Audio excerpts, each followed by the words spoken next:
इंसानी हक़नि जी तंज़ीम पारां रोहिड़ीअ जे इलाइक़े मेतला ॻोठ दबर में ईद पंजनि साण उनवान हेठि हिकु सुनहरी तक़रीब मुनक़िद कई वई।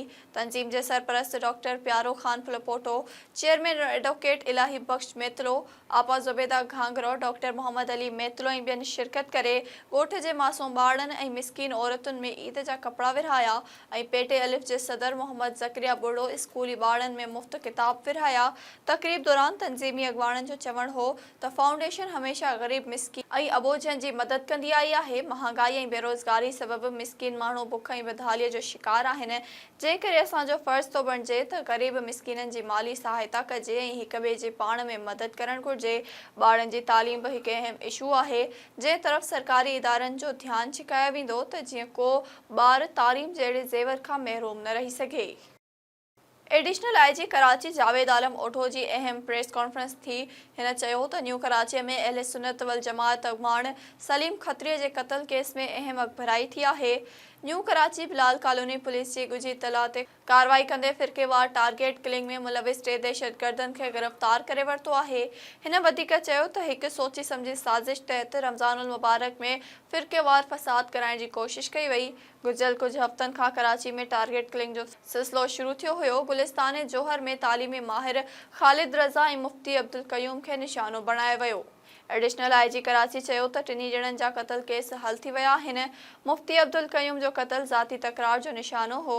शहर में टारगेट किलिंग में परॾेही ॻुझूं एजेंसियूं मुलविस हुयूं। रमज़ानुल मुबारक में अमन व अमान बरक़रार रखण लाइ गॾियल उपाउ वरिता विया। फेबरवरी ऐं मार्च में 3 क़त्लनि जे केस खे मज़हबी मामलनि ॾांहुं मोड़ियो पियो वञे। टंडो आदम में बदअमनी ते ज़ाब्तो न आयो। चोरियूं, फुरूं, धाड़ा रोज़ जो मामूल बणियल शहरनि में ख़ौफ़ वारी सूरत-हाल। ताज़नि फुरनि चोरियुनि जे वाक़िअनि जा CCTV फुटेज SS न्यूज़ हथ करे वरिता।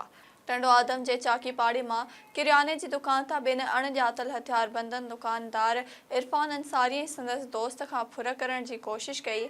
मज़ामत ऐं शेयरिंग जे गॾु थियण ते हथियारबंद फ़रार थी विया। हथियारबंदनि जा CCTV फुटेज SS न्यूज़ हथ करे वरिता आहिनि। ॿिए वाक़े टंडो आदम जे बाईपास ते वाक़िअ सैटेलाइट टाउन मां शोबान कुरैशी खां हथियारबंद CD मोटरसाइकिल ऐं iPhone Plus फुर करे फ़रार थी विया। टिएं वाक़े में टंडो आदम शहर जे मेमण पाड़े मां 3 अणॼातल हथियारबंदनि पारां अज़ीज़ शाह खां संदसि घर जे गेट तां हज़ार रुपया रोक रक़म, मोबाइल फ़ोन फुर करण खां पोइ हथियारबंदनि संदनि घर में घिरण जी कोशिश कई, पर पाड़े जे माण्हुनि जे गॾु थियण करे हथियारबंद फ़रार थी विया। बरपासे ॾोहारियुनि जे वारदातुनि जे करे अवाम परेशान आहे, जॾहिं त पुलिस कंहिं बि वारदात जे जवाबदार खे गिरफ़्तार न करे सघी आहे। नवाबशाह पुलिस जी कार्रवाई। मुख़्तलिफ़ वक़्तनि ते फुरनि ऐं ॾोहनि जे वारदातुनि में मुलविस सांगड़ वासी जवाबदार पहलवान ओड गिरफ़्तार। संदसि कब्ज़े मां हिकु अदद पिस्टल ऐं 2 चोरी थियल मोटरसाइकिलूं ऐं फुर थियल रक़म हथ। उन सिलसिले में SSP शहीद बेनज़ीराबाद अमीर सऊद मक्सी पंहिंजी ऑफिस में प्रेस कॉन्फ्रेंस कंदे सहाफ़ियुनि खे ॿुधायो त फुरनि जी वारदातुनि में अहम किरदारु अदा कंदड़ जवाबदार पहलवान ओड खे ज़ख़्मी हालत में गिरफ़्तार करे संदसि जे कब्ज़े मां हिकु अदद 30 बोर पिस्टल ऐं 2 अदद चोरीअ जूं मोटरसाइकिलूं, मोबाइल फ़ोन ऐं मुख़्तलिफ़ माण्हुनि खां फुर कयल 3 लख रुपया रोक रक़म बरामद कया आहिनि। हिन वधीक ॿुधायो त जवाबदार खे सेफ सिटी प्रोजेक्ट तहत गिरफ़्तार कयो वियो आहे। शहर में अमन अमान जी सूरत-हाल ख़राब कई वई हुई। शहर जो अमन अमान कंहिं बि सूरत में ख़राब करण जी कंहिंखे बि इजाज़त नाहे।